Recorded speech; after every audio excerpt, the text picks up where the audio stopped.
Assalamualaikum warahmatullahi wabarakatuh. Kami dari kelompok 3 akan mempresentasikan hasil kerja kelompok kami. Pertama-tama perkenalkan nama saya Duma Jirama dengan NIM 351 dan teman-teman saya Oktavia Ramadhani dengan NIM 063 dan Artia Amalia Putri NIM 147 dan Anjarin Augiska dengan NIM 163. Materi yang akan dibawakan yaitu kompensasi, manfaat, dan layanan. Pertama-tama pendahuluan. Sumber daya manusia merupakan aset paling berharga dalam sebuah organisasi. Keberhasilan suatu perusahaan sangat tergantung pada kontribusi dan kerja para karyawan. Untuk menjaga motivasi, produktivitas, dan loyalitas karyawan, perusahaan perlu menyediakan berbagai manfaat dan layanan yang menunjang kesejahteraan mereka. Dalam presentasi ini, kita akan bahas pentingnya manfaat karyawan, jenis-jenis manfaat dan layanan yang tersedia, serta strategi dalam merancang program manfaat yang efektif dan berkelanjutan. Selanjutnya akan dibawakan oleh teman saya.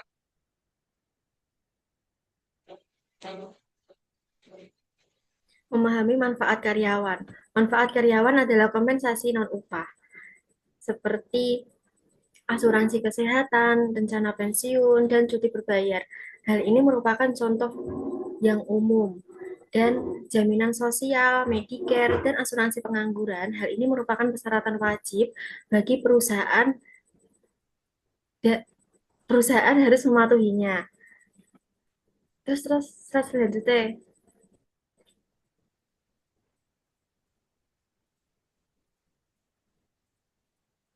Selanjutnya tuh jenis manfaat karyawan. Itu ada tiga. Yang pertama, kesehatan dan kesejahteraan. Yang kedua, ada cuti berbayar.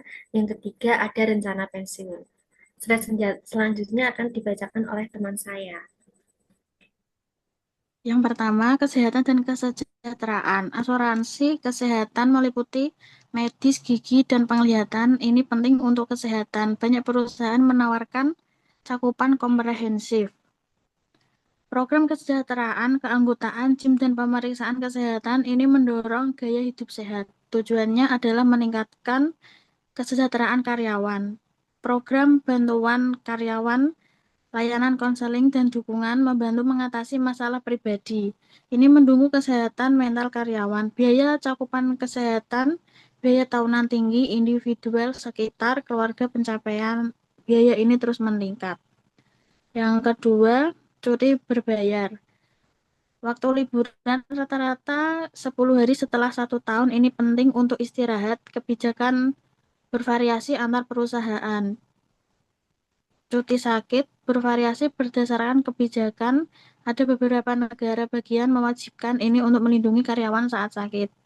Cuti keluarga berbayar semakin umum, beberapa negara bagian mewajibkan mendukung kebutuhan keluarga karyawan.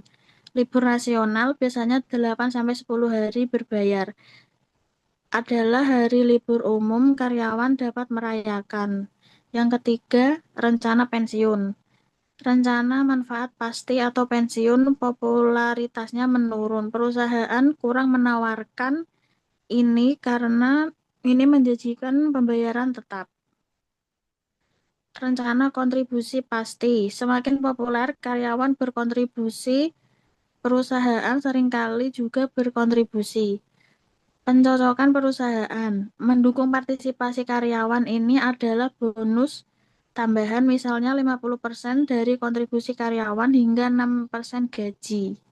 Selanjutnya dilanjutkan oleh teman saya. Selanjutnya yaitu jenis-jenis layanan karyawan. Yang pertama itu bantuan pengasuhan anak, yaitu mendukung karyawan dengan anak-anak. Pasar diperkirakan mencapai 77 miliar. Global Market Insights ini membantu keseimbangan kerja hidup. Yang kedua, penggantian biaya kuliah, yaitu mendorong pengembangan profesional. Ini mendukung pendidikan karyawan, meningkatkan keterampilan dan pengetahuan. Yang ketiga, diskon karyawan, yaitu penawaran khusus untuk produk atau layanan. Ini meningkatkan daya beli, memberikan nilai tambah bagi karyawan. Yang keempat yaitu layanan kesejahteraan, yaitu mengatasi kebutuhan pribadi, meningkatkan kualitas hidup. Ini mendukung karyawan secara holistik. Selanjutnya ada peran strategis manfaat. Yang pertama yaitu keunggulan kompetitif adalah manfaat menarik talenta terbaik. Paket menarik membedakan perusahaan ini penting di pasar yang kompetitif. Yang kedua ada alat retensi, yaitu meningkatkan loyalitas karyawan. Karyawan merasa dihargai perusahaan dengan paket manfaat kuat, memiliki tingkat pergantian 28% lebih rendah. Yang ketiga ada tujuan organisasi, yaitu manfaat meningkatkan kinerja karyawan.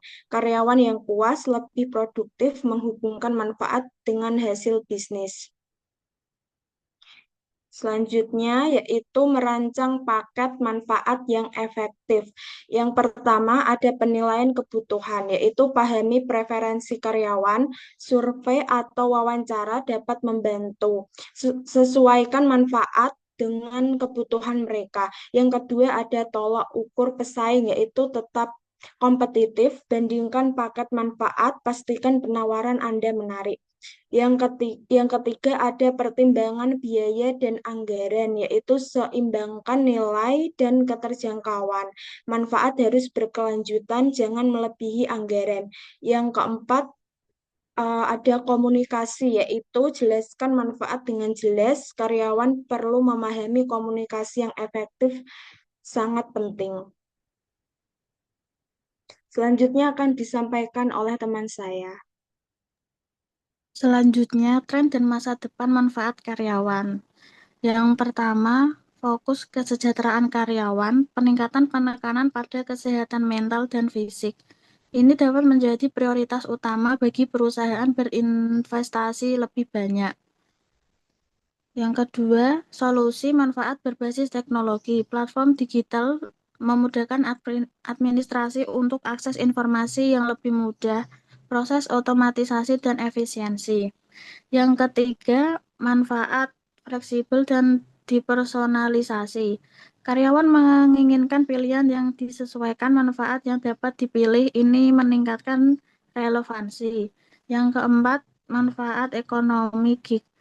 Memberikan manfaat kepada pekerja kontrak, tantangan baru bagi perusahaan. Ini dapat mendukung tenaga kerja modern.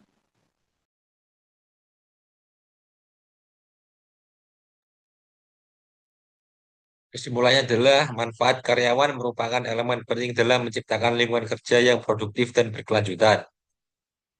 Dengan memberikan berbagai jenis manfaat dan layanan yang tepat, perusahaan tidak hanya meningkatkan kesejahteraan karyawan, tetapi juga mendorong loyalitas dan kinerja. Peran strategis manajemen dapat dalam merancang manfaat yang efektif sangat menentukan keberhasilan program ini.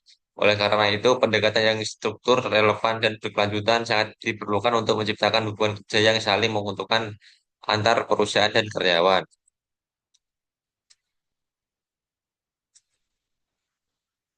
Terima kasih, sekian presentasi dari kami. Wassalamualaikum warahmatullahi wabarakatuh. Dung, engko edit nopo ya, Dung?